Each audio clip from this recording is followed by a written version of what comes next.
বরিশালে শিশুদের নিউমোনিয়া সহ ঠান্ডাজনিত নানান রোগে আক্রান্তের সংখ্যা দিন দিন বাড়ছে। শয্যার তুলনায় রোগীর চাপ বাড়ায় চিকিৎসা নিতে হচ্ছে হাসপাতালের মেঝেতে। অন্যদিকে বাড়তি রোগীর চাপ সামাল দিতে হিমশিম অবস্থা চিকিৎসকদের। তবে নানান সংকট থাকলেও রোগীদের সব ধরনের সেবা দেওয়া হচ্ছে বলছে হাসপাতাল কর্তৃপক্ষ। বরিশাল থেকে মুজিব ফয়সালের প্রতিবেদন, ছবি তুলেছেন নারায়ণ সাহা।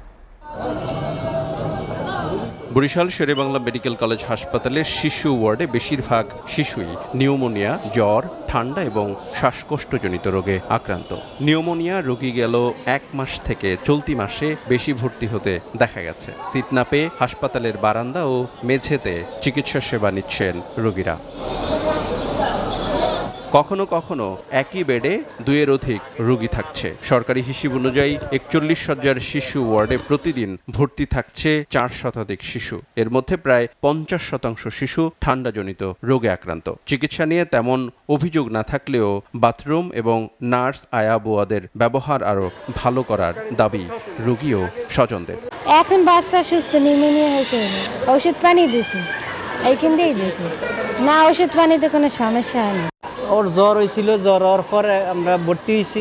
ভর্তি হওয়ার পরে চিকিৎসা নেওয়ার পরে ইনশাল্লাহ অনেকটাই উন্নত বোঝা যাইতেছে। নিউমোনিয়া সন্ধানে আসছিলাম, তো এখন আল্লাহর রহমতে অনেকটা ভালো।